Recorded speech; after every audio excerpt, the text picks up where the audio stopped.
Because judgment comes in all kinds of forms. Judgment can come in an unwanted pregnancy. Judgment can come in an STD. Judgment can come in cancers and a loss of a child. A loss of child support. Child support is a curse, man.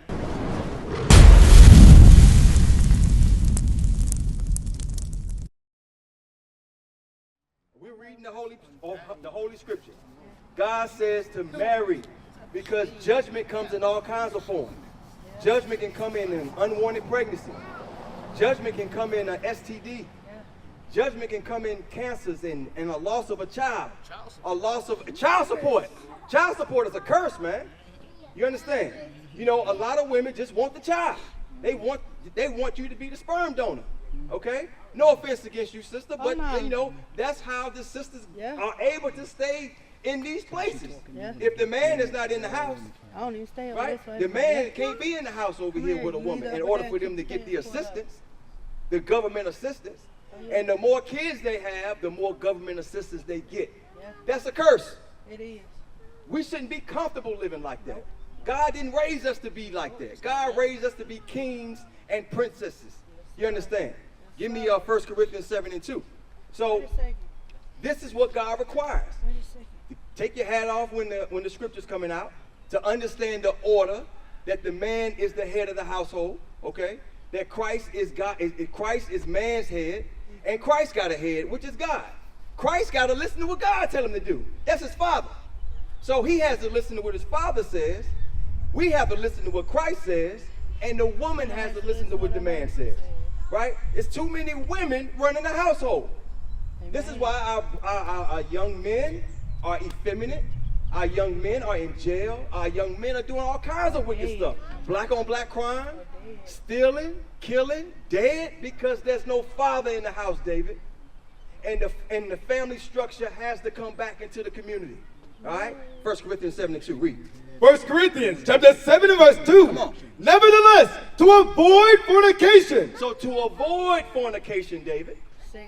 To avoid fornication, Brittany. Let every man have his own wife. You got to have your own wife.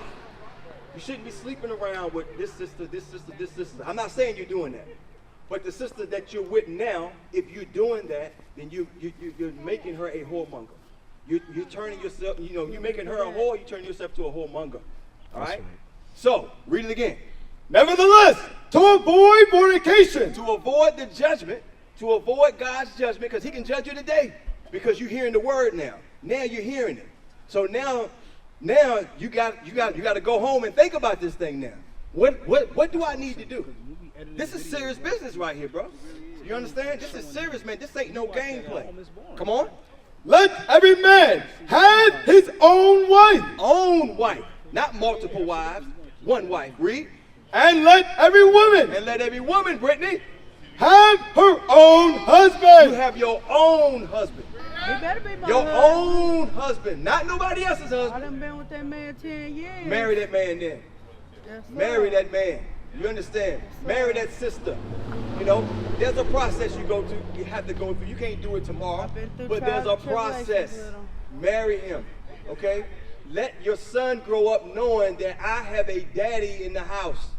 My daddy don't live 20,000 miles away, Right. okay? Or locked up in jail or somewhere, or somebody else taking care of your children. Yes, sir. He needs to grow up knowing that I got a daddy in the house, that my daddy is not going to ever leave, all right? Because when you marry, that's it. It ain't no divorce. Nope. It ain't no divorce, To all right? death do we part. Right. It's to death do you part, or unless there's some kind of infidelity or some kind of sickness or something like that, a terminal illness that take them out, all right? But you stay with your wife. You stay with your husband. Understand, all right? What you got? What you got? Yes. You got it? Read. Matthew chapter 19 verse 5. Listen. And said, for this cause shall man leave father and mother. So, because God had ordained marriage from the beginning of time, right? When Adam was first made, Eve was his wife. Understand? Read. And shall cleave to his wife. So when you become of marital age, you're supposed to leave your mother and your father and cleave to your wife. cleave to your husband means y'all come together and you become one. Read. And they twain shall be one flesh. And they two, twain means two, become what? One flesh. One mind. Y'all got to think alike. Y'all got to be a one mind, one body, one spirit. Y'all have to move together. This is how we keep marriage in our community. This is how we keep baby mama dramas and baby daddies and child support. We keep this stuff out of our communities. But we got to start today. We can't wait. You can't wait for your brother to do it. You can't wait for somebody else. You can't wait for the white man to tell you. He ain't going to tell you. Nope. The Christian church ain't going to tell you. What does the Christian church talk about marriage like this? Nope. No. Nope. That's The Christian why I church stopped just going. wants your money.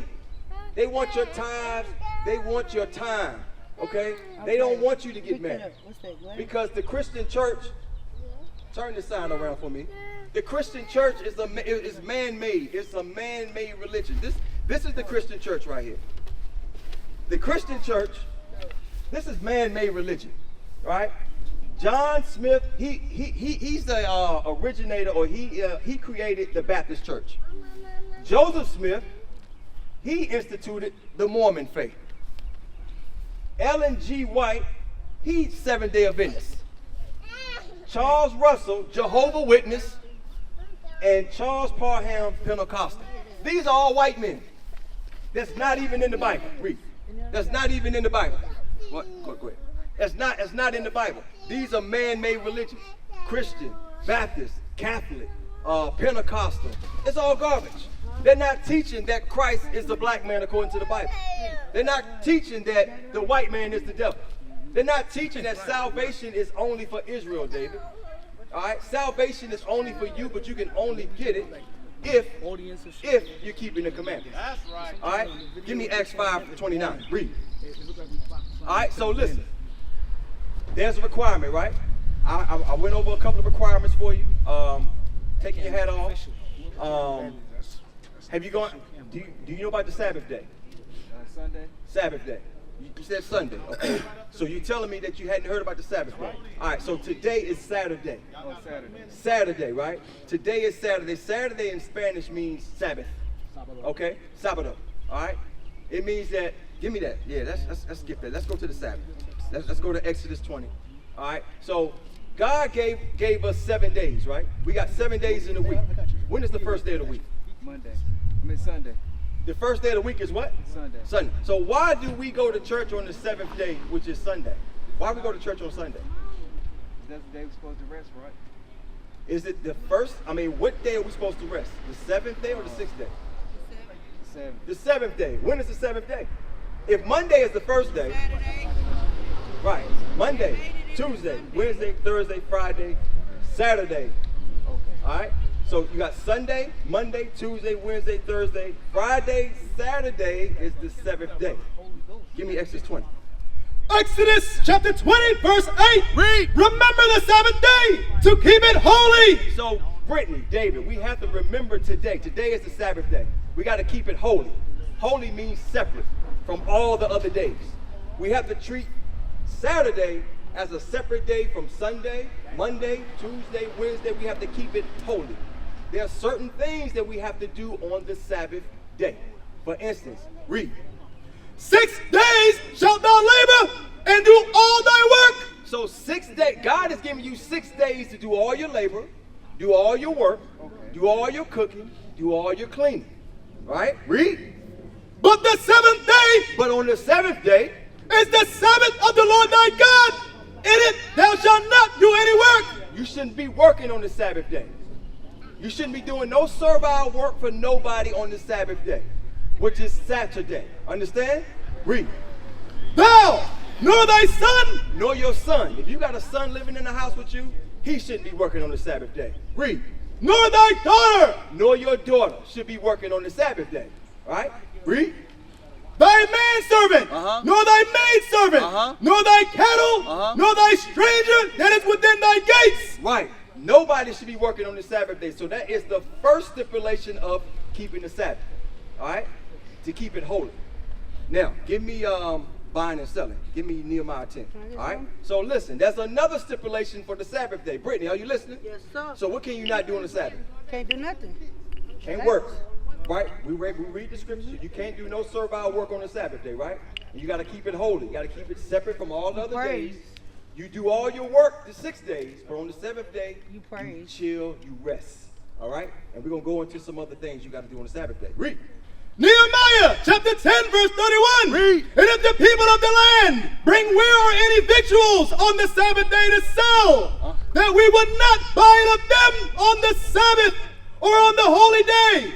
Y'all hear that? Read it again.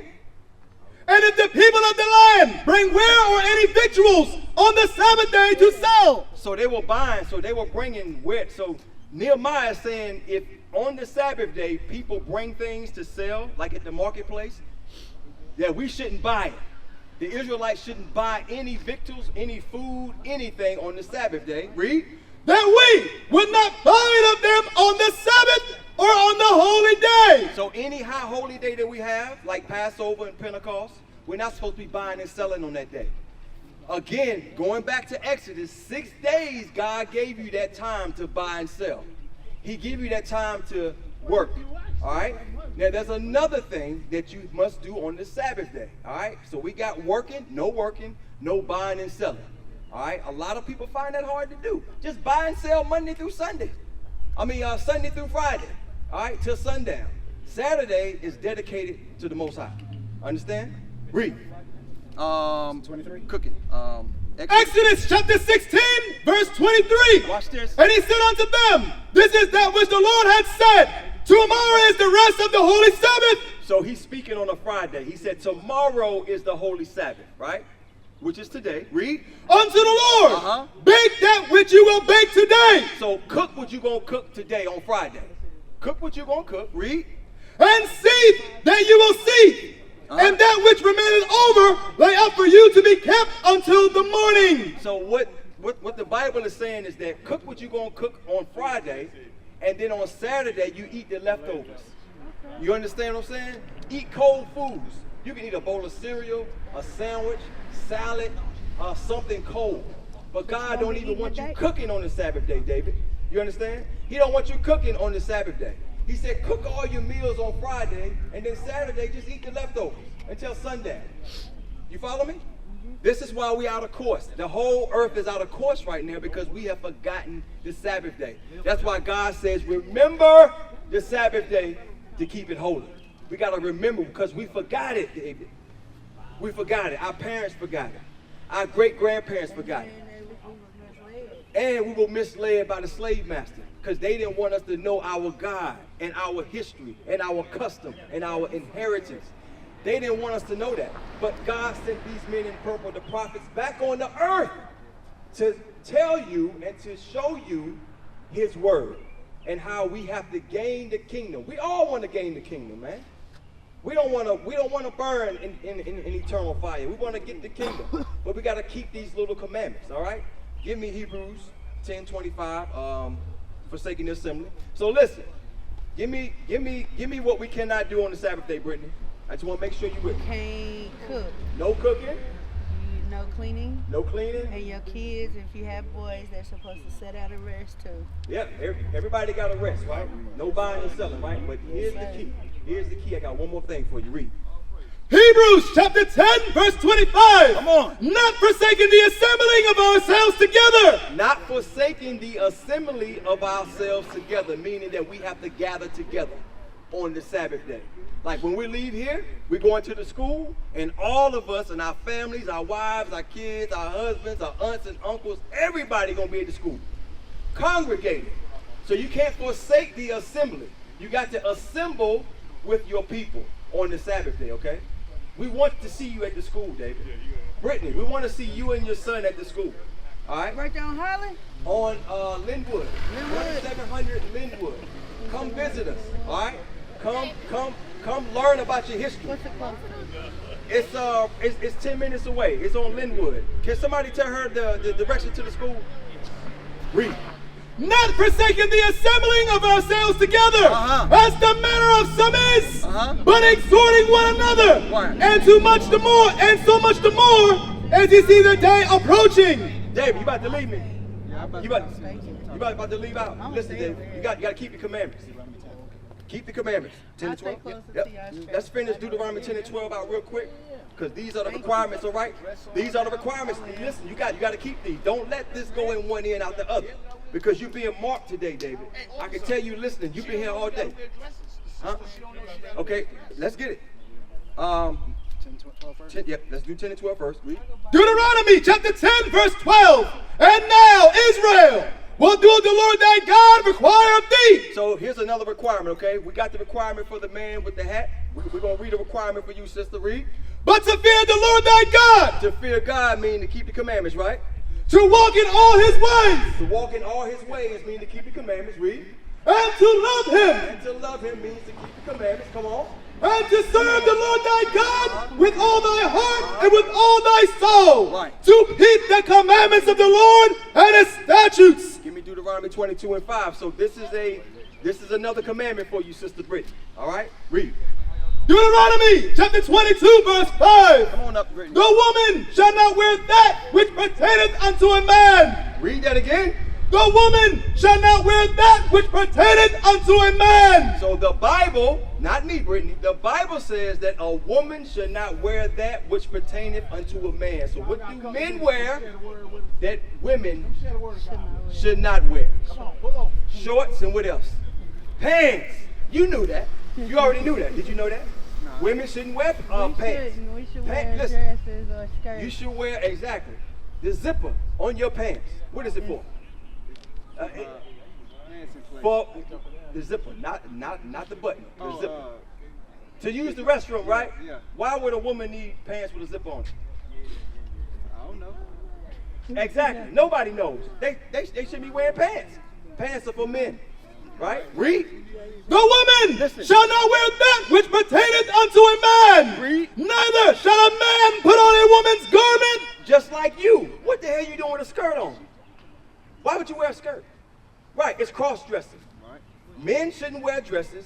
Women should not wear pants. All right? Plain and simple. All right? It is a commandment of God. What is a nation? Nation is family. Nation is community. Nation is men leading by example. Nation is women's support. Nation is children with role models. Nation is unity. Nation is you.